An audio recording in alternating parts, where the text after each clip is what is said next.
Good morning.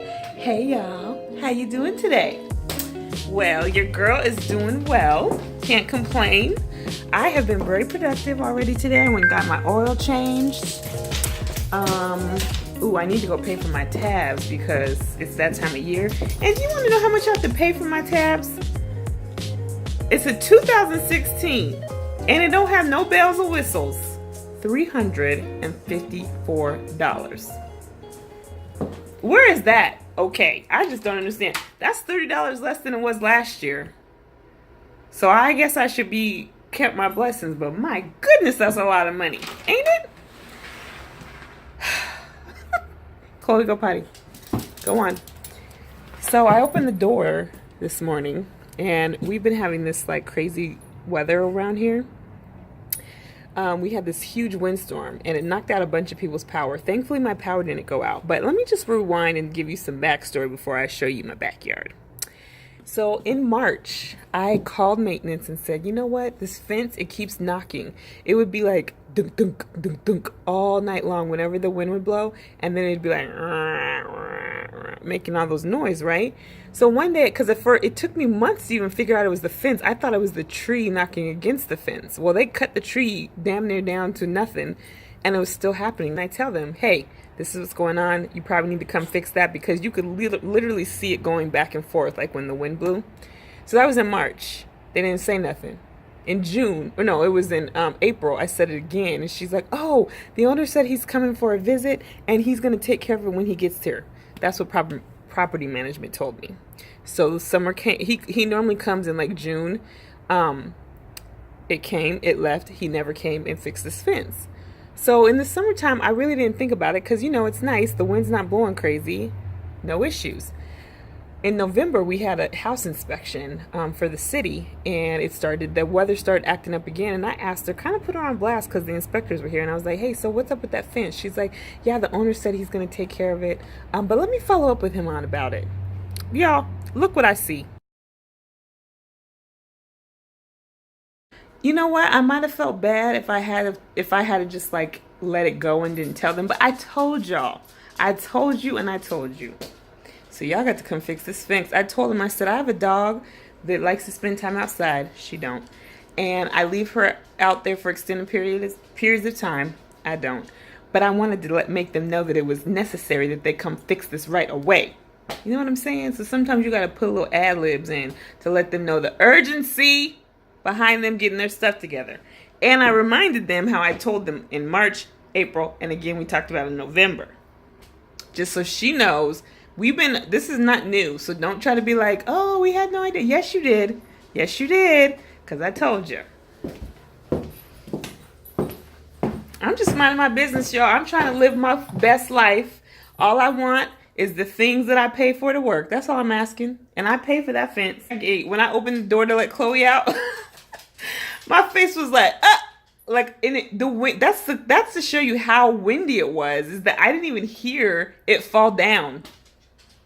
It was like serious winds up in here, but I think I slept through most of it. Did you hear that? Oh, let me investigate. I'm not sure what that is. It's a big truck out there, but it don't look like it's no fence building truck. Let me see here if I can get a better look.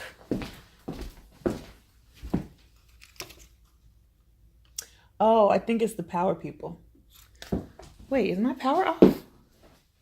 My power off? I just got back home. No, it's not off. This light's on. Yeah, I don't know. Maybe he's just doing some precautionary checking. So anywho, I'm going to finish some work for work. And then I'm going to go see Babe tonight. So I have to leave here by 4:30. And it is about 3:30 now. So I got about an hour to kill. So let me go and do that. And then I'll pop back in and holler at my peeps. Hey guys, I'm back again. I'm down here. I got to Pookie a little bit early, so I have to wait for about a half an hour until we can go on the property. So I decided to stay back because if you get all the way up there, you don't have cell phone service, which is kind of dangerous. But It's a long road that has no street lights. All it is forest and trees and creeks on both sides. And you don't get any Wi-Fi signal or any phone signal. So anyway, when you get here early, you just have to wait. And there's not a lot of waiting space once you get too far down. So I decided to wait here, and I figured I would just talk to y'all a little bit. Speaking of Pookie, you guys have been asking some really good questions about me and him, and I appreciate your interest. But also want to make sure I give you some answers. One question that I've been getting often is that, you know, we've been together for 22 years. He's been gone for most of that, locked up for most of that. And since we get our family visits, they ask, why don't we have any kids? Or do we want kids? So the quick answer is absolutely, we do want children. The longer answer is, we have chosen not to have children in this situation. If it happened, of course, we would love it and welcome it. But I personally don't want to be a single mom on purpose. I don't know what it takes personally, but I work with single mothers. I have plenty of friends that are single mothers. And it's just a lot of work. And I commend anybody who's a single mom, because y'all do it all. And it's amazing what you can do. So it's not that I am knocking that. I just don't personally want to be a single mom if I don't have to be. You know what I mean? If we had a baby and, you know, we and him don't work out and I have to be that, then that's fine. I can do it. But I don't want to go into this knowing that I'm going to be a single mom and knowing that I'm going to have a child that's not going to have their dad full time. We've talked about, like, you know, since he's only 18 months out, like, if we were going to do it while he was locked up, this would be the time. Because, for one, the kid will never remember it. The baby will still be really little, and Pookie would be able to be a part because of how this transition goes in the next 18 months. But still, now I'm like, well, we're so close. Why do I want to go through a pregnancy with just seeing you on the weekends? I'd rather wait the 18 months, go through the pregnancy, you be home every night to wear my feet, you go get my ice cream, you rub my back, you to come to the appointments with me. You know what I mean? Since we're so close, we might as well just do it how we want to do it. And this is the other thing with me. Like, I feel like I have sacrificed a lot for this relationship. Didn't have the big wedding with all the bells and whistles. Didn't have the big proposal with, you know, the big ring and all that kind of stuff. And yeah, that's all materialistic things. But, you know, every woman wants to be made feel special and have their big day and have the dates and go out on all these things, do all these things up until you commit to somebody. And I had to skip right past that. Like, we were committed. And then now when he comes home, all of that other stuff will happen. So it was just, for me, like, I just want one thing. And maybe this, you know, God's plan could be completely different. But one thing that I have in my mind, like, I want us to be parents together. I want us to do all of this together. I don't want to do the, you know, morning sickness by myself. I don't want to be at home at night with these hormones raging and you're nowhere to be found. Like, if he's nowhere to be found because he's at work, that's one thing. But just you being here and I can't get to you and I can't call you, you only can call me certain times. Like, I don't want to do that. I just don't want to do that. Like I said, we do have family visits and we do take precautions. And if for some reason those precautions didn't work, I would be jumping for joy. I want to have his babies so bad. And he wants to have children really bad. If it was up to him, I would have had 3 by now.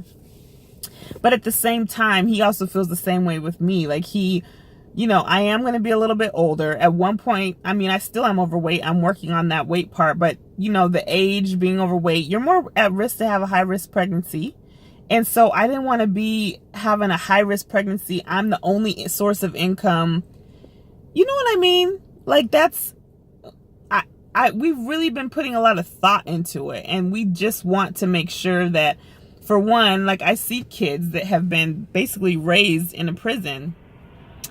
And I don't want my kids to ever be that comfortable there. I mean, I get it, and I'm not judging at all, because if that happened, I'm sure this is how my kids would act too. But, you know, like, the kids are in there, they're running all around, they got the shoes off, they're running around like they're in a living room. They're just, to me, too comfortable in that situation for my liking. I just don't want that for my children. And again, I hope nobody thinks that I feel like I'm better. I'm not saying that at all. Because like I said, if we ended up getting pregnant, oopsie, then this would be our story too. That would be our part of our story. But just to go right into this intentionally, I really considered it at one point, like very much so considered it. But then I said, I want to do this the way I want to do it. And I want him home. I want to be a baby. I want him to baby me. I want him to spoil me. I want to be pregnant and just have to worry about being pregnant, which, you know what I mean, y'all. I know there's still stuff and there's still responsibilities, and I'm still going to be doing my part, but that's one thing I just don't want to have to give up, because then what else is there? Like, I've sacrificed everything. And he really does respect that, and he totally understands it. I know it's really important for him to have kids, so I told him that, like, if he wants to, when he gets to work release, then I will throw my birth control away, and we can officially start trying. But because even then at work release, he'll just be that work release for those 6 months. So, but still, like, it's not full-time me being able to just be like, Pookie, come rub my feet, come rub my back, because you know I'm about to act I'm about to act a whole brat, okay? A whole brat. So I just wanted to kind of give you guys an answer on why we don't have children. As far as I know, we can both reproduce. We haven't ever tried to, so I don't know that that's an issue. But we're just deciding to wait until he's home. I mean, we've waited 20 years. We could have had a grown child, a whole adult. That's crazy. That is so crazy to think about, because I don't see myself as being able to have mothered a 20-year-old. What? Which is also crazy, because at my age, I remember my mom being 37. And at that time, she had a 10th grader and a 7th grader and a 2nd grader. And I don't have one. I have a Chloe who is actually doing a lot better. Her back's doing well. She's been playing around more. But yeah, like I have a dog, and that's a lot for me. So I don't understand. I don't know. I mean, yes, I could do it. If the opportunity was presented, I would step up to the plate. I could be the best single mom out there, you know? But I commend you, single moms. When it's just you and always you and only you, like, that's a lot. So bravo to you, because I don't know that I'm ready for that, or that I want to do it intentionally. You know what I'm saying? I hope, again, like, I really don't want you guys to think that that means I'm better, or that I'm condemning any single mothers. That's not the case. It's exactly the opposite of that. It's because I see how y'all do it, and how well y'all do it, and how hard y'all have to work to do it. And I just don't want to do that. I don't want to do that, because it is such a hard job. But all of you guys that are doing it, kudos to you, because you are better than me. So I hope that answers some of your questions. But you guys, please continue to ask. There's some ladies that were so cute, because they're like, well, I don't want to be nosy. I hope you don't think this is me being nosy. I don't think it's you being nosy. And if I did, I would say it or ignore it. But I've put this part of my life out here because it's my life, for one. It's really it's like what happens to me. But I've been able to meet a lot of you other women that that are experiencing a lot of the same things that I go through. And it's been really nice to have just that, like, I guess it's kind of like a camaraderie, just because you don't really meet a lot of people that know what this lifestyle is like. So the other reason I put it out here is because, you know, being a prison wife always has such an ugly stigma, because you know, you watch Love After Lockup, because I watch it, and I be rolling my eyes and be like, y'all are making us look stupid out here.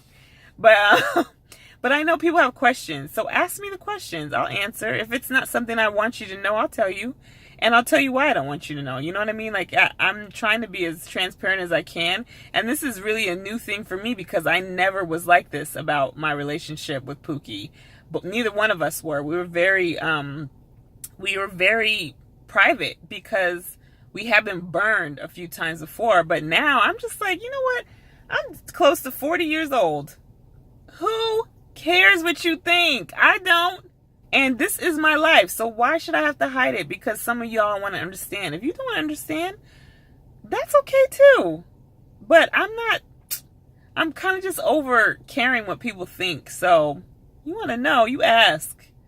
You ask me and I will let you know. And if I don't want you to know, there's a reason. And I'll tell you that too. So like I said, I'm repeating myself. So I will cut this short. Y'all, as you can see, it's starting to get dark here pretty quick and fast. I wish I could take you on this road because I don't even think y'all be able to see. It's getting so dark. One thing about out here, when it's dark, it's dark. Like, it don't get dark. It doesn't go like, oh, it's going to be dark. No, it is not dark and then dark. So anyway, I will talk to you guys later.